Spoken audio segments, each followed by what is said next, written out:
백성들아, 이를 들으라. 세상의 거민들아, 모두 귀를 기울이라. 귀천 빈부를 막론하고 다 들을지어다. 내 입은 지혜를 말하겠고 내 마음은 명철을 작은 소리로 읊조리리로다. 내가 비유에 내 귀를 기울이고 수금으로 나의 오묘한 말을 풀리로다. 죄악이 나를 따라다니며 나를 애워싸는 환난의 나를 내가 어찌 두려워하랴.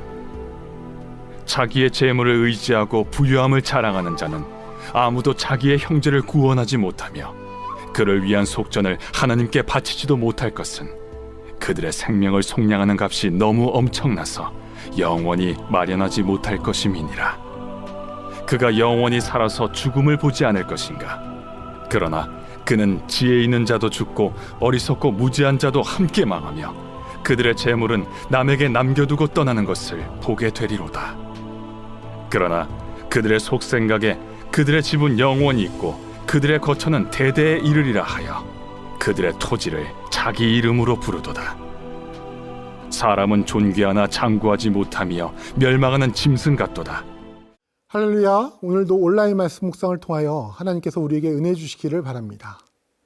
요즘은 아는 만큼 이득을 얻는 시대입니다. 멤버십이나 할인카드 등을 통해서 물건을 더 싸게 구매할 수 있습니다. 때로는 특별한 세일 기간 등을 통해서 무척 저렴한 가격에 물건을 살 수도 있습니다.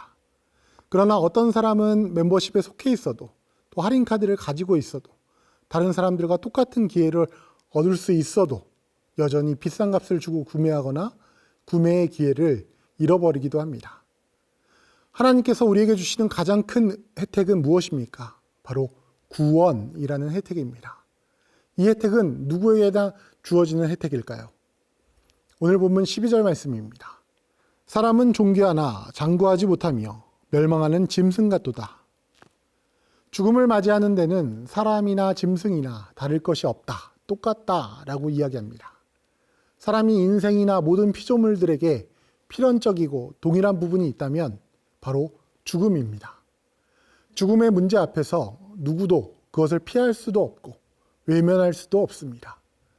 우리는 죽음 앞에서 모두 평등한 존재들입니다. 오늘 보면 10절에서 11절 말씀을 우리말 성경으로 보겠습니다. 어리석은 사람이나 우둔한 사람들이 죽는 것 같이 지혜로운 사람들도 죽고 그들의 재산은 결국 남에게 남기고 가는 것이다. 그들이 속으로는 자기 집이 영원히 남고 그 거처가 대대로 있을 것이라며 그 땅도 자기들 이름을 따서 붙이지만 죽음 앞에 우리가 소유할 수 있는 것은 무엇입니까? 하나도 없다라고 합니다. 시편 127편은 너희가 일찍 일어나고 늦게 누우며 수고의 떡을 먹음이 헛되도다라고 합니다. 또 시편 128편에서는 내가 내 손이 수고한 대로 먹을 것이라. 내가 복되고 형통하리로다. 여호와를 경외하는 자는 이같이 복을 주실지어다 라고 기록합니다. 수고로 거두게 하시는 분도 하나님이십니다. 그러므로 수많은 재산도 집도 우리의 이름으로 된 땅도 하나님께서 잠시 우리에게 맡겨두신 것일 뿐입니다. 그럼에도 우리는 일평생 이것에 목매어 살고 죽는다고 합니다. 이것으로 무엇을 할 수 있습니까? 오늘 본문 6절에서 8절 말씀을 우리말 성경으로 보겠습니다.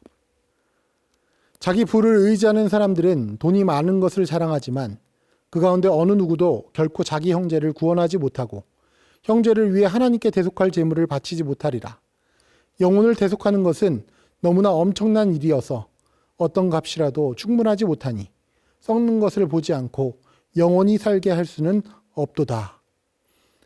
매년 많은 업체들이 세계 최초의 기술력, 세계 최초의 시도들을 자랑합니다. 많은 국가들도 다르지 않습니다. 너도 나도 먼저 이제는 우주로 나아가려고 합니다. 그 이유가 무엇입니까? 먼저 입지를 선점하고 다른 사람들보다 더 소유하고 더 오래 살아남으려고 하는 것입니다. 그런 노력이 결코 헛된 것은 아닙니다. 그러나 성공한다고 해서 그렇다고 해서 이러한 재물로 죽음의 문제를 해결할 수 있는 것이 아닙니다. 그 이유는 무엇입니까? 오늘 본문 5절 말씀입니다. 죄악이 나를 따라다니며 나를 에워싸는 환난의 나를 내가 어찌 두려워하랴. 우리는 죄인이기 때문입니다. 하나님과 멀어져 있는 존재이기 때문입니다. 하나님께서 우리에게 많은 것을 허락하여 주셨지만 하나님과 멀어져 있을 때 그로 인한 우리의 잘못된 욕망과 부정의 문제로부터 자유할 수가 없습니다. 우리 안에 죄의 문제뿐만 아니라 외부의 시험과 환난으로부터도 자유할 수 없는 존재입니다. 하나님을 의지하기보다 세상의 어떤 것을 소유하고 의지하는 일은 진정으로 행복한 삶을 우리에게 허락해 주지 않습니다. 오늘 본문 3절에서 4절 말씀입니다. 내 입은 지혜를 말하겠고 내 마음은 명철을 작은 소리로 읊조리리로다. 내가 비유에 내 귀를 기울이고 수금으로 나의 오묘한 말을 풀리로다. 하나님께서는 죄의 문제를 해결할 지혜와 명철을 주시며 오묘한 말을 풀어주시는 분이십니다. 하나님은 세상을 사랑하셔서 예수 그리스도를 이 땅에 보내주셨습니다.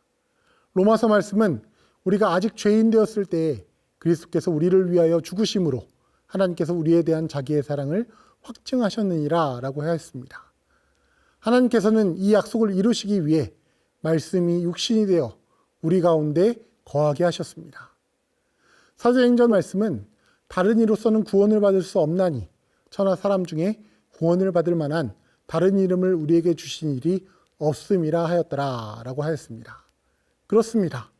오직 예수 이름만이 죄로부터 자유함을 얻고 영생을 누리게 하시는 하나님의 능력이라고 성경은 증거합니다. 오늘 본문 1절에서 2절 말씀입니다. 뭇 백성들아 이를 들으라. 세상의 거민들아 모두 귀를 기울이라. 귀천 빈부를 막론하고 다 들을지어다. 우리말 성경으로 다시 읽어보면 제 아무리 명예가 있다 해도 사람이란 오래가지 못하고 죽게 돼 있는 짐승과 다를 것이 없다라고 하고 있습니다.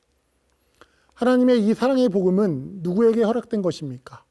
뭇백성, 세상의 거민들, 귀천 빈부를 막론하여 즉 모든 이 땅의 피조물들에게 허락된 것입니다. 누가복음 5장 31절에서 32절 말씀에서 예수님은 이렇게 말씀하십니다. 예수께서 대답하여 이르시되 건강한 자에게는 의사가 쓸데없고 병든 자에게라야 쓸데있나니 내가 의인을 부르러 온 것이 아니요 죄인을 불러 회개시키러 왔노라. 그렇습니다. 예수님은 우리가 아직 죄인 되었을 때 죄인인 우리를 불러 회개시키러 오셨습니다. 그러므로 하나님의 은혜 가운데 구원받은 우리 그리스도인들은 이 복음이 온 세상을 향한 하나님의 초청임을 증거하는 삶을 살아야 할 것입니다. 오늘의 1일 1선입니다. 우리의 일상 속에서 만족을 위해 하나님보다 앞세웠던 것들이 있었는지 한번 돌아보고 그것을 내려놓아 봅시다. 성령 충만으로 영육간에 강건하게 됨을 경험할 것입니다. 기도하겠습니다. 사랑과 은혜의 하나님 아버지, 우리를 위해 예수 그리스도를 이 땅 가운데 보내주시니 감사합니다. 오직 주만 의지하는 주의 성도 되게 하여 주시옵소서. 예수 그리스도 이름으로 기도드립니다. 아멘.